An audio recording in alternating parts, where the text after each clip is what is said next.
Hey, so a few years ago, I had a really interesting conversation over lunch with a fellow anesthesiologist named James. He had been quietly building a passive income machine for about 4.5 years.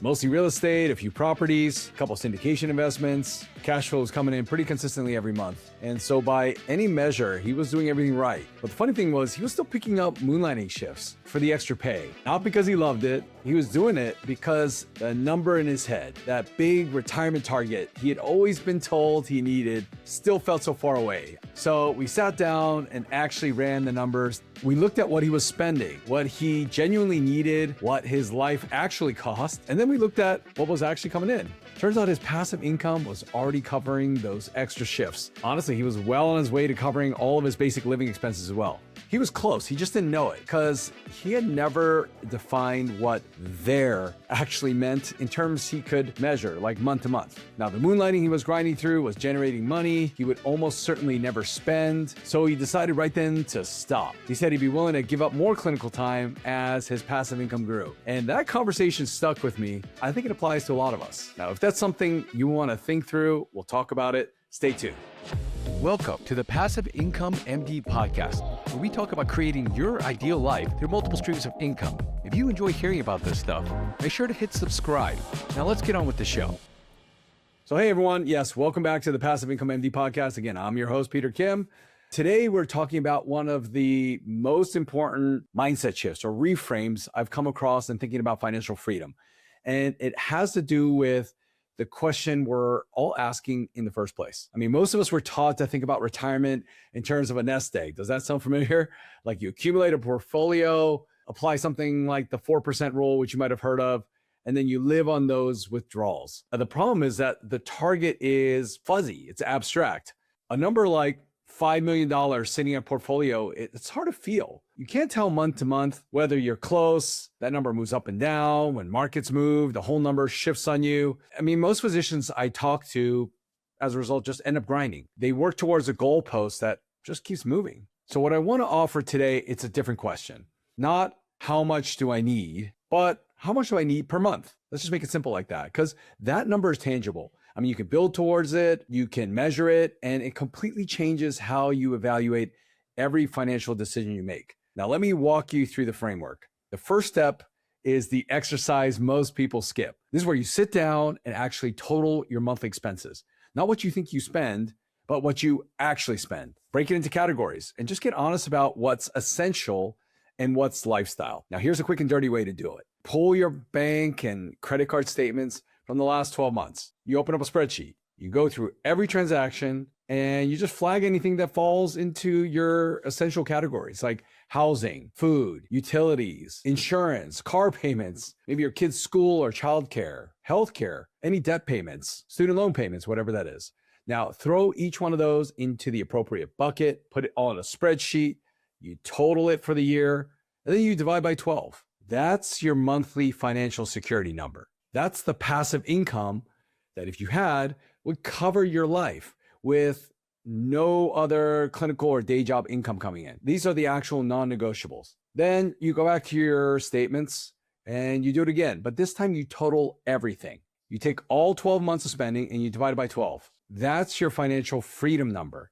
That's the one that includes the fun dinners out, the travel, the activities, and really the life you actually want to be living, the reason you're working so hard. Now, in today's age, if you really want, you could throw that all into an AI platform, but you got to feel comfortable with it. Make sure that you redact all personal information, but that is also one way to do it really quick and easy.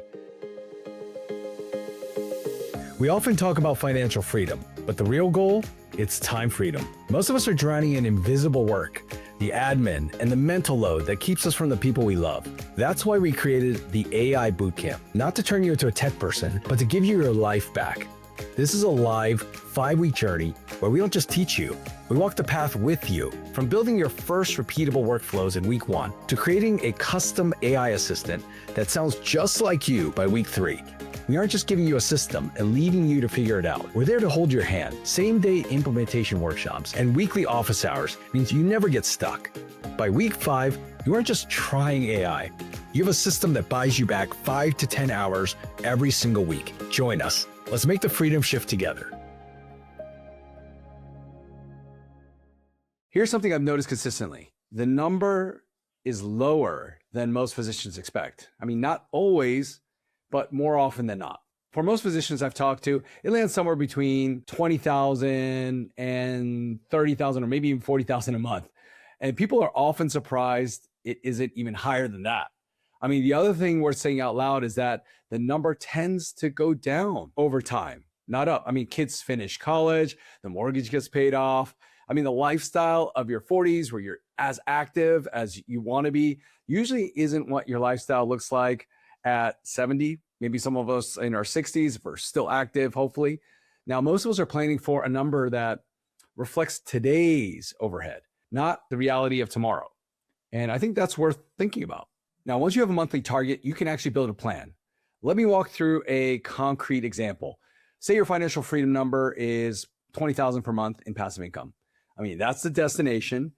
And now you work backwards. So to get there in 20 years, right, you need to reach 20,000 per month by year 20. Now at the 10-year mark, let's work backwards.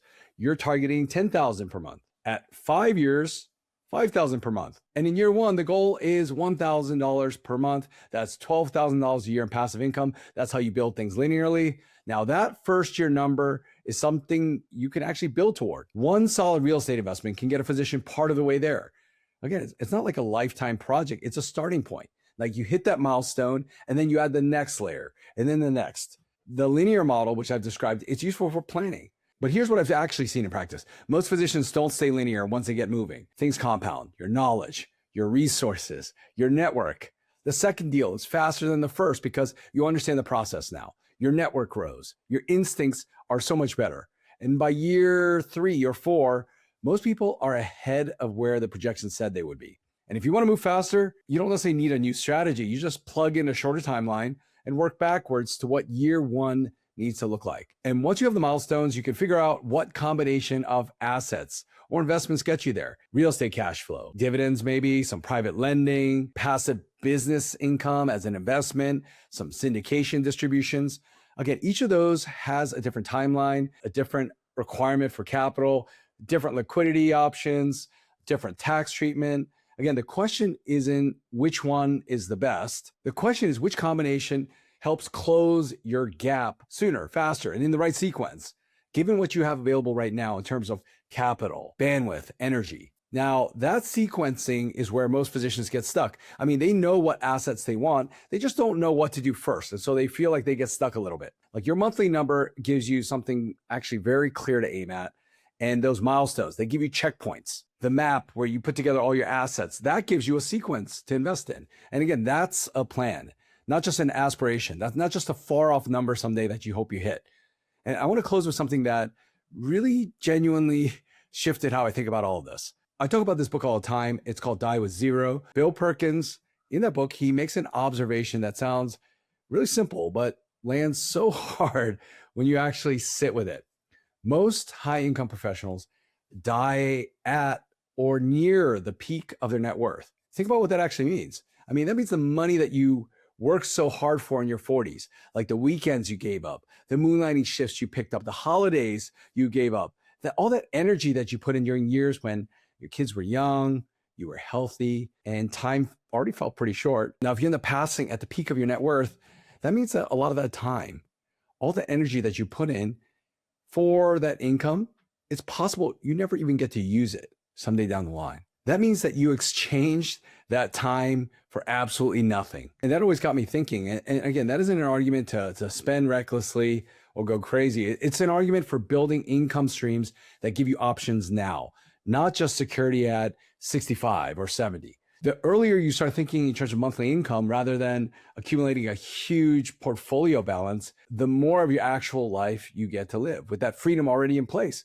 Again, James, he wasn't doing anything wrong. He just hadn't asked the right question. Again, once we ran the numbers, everything looked different. It changed the way he used his time. From then on, he made a big decision to move forward in a different way. Now, if you've actually never run this exercise, I just want to make it easier for you. We built a financial freedom calculator for you at passiveincomemd.com/financial calculator. You just put in your numbers and it walks you through your security number, your freedom number, and a rough path to get there. I mean, it takes about 5 minutes. And based on what I've seen, I mean, most of you will be pretty surprised by what you find. Now, that's it for today. If this resonated with you, just share it with a colleague who might need to hear this. Thanks for listening, and let's talk again soon. See you next week. Enjoy the show? Let me know by dropping a review in the podcast app you're listening to us in. And if you haven't already, make sure to hit subscribe. Join thousands of physicians who are also on this journey to creating their ideal lives through multiple streams of income. Learn more at our website, passiveincomemd.com. Thanks again for allowing me to be a part of your journey. See you next time.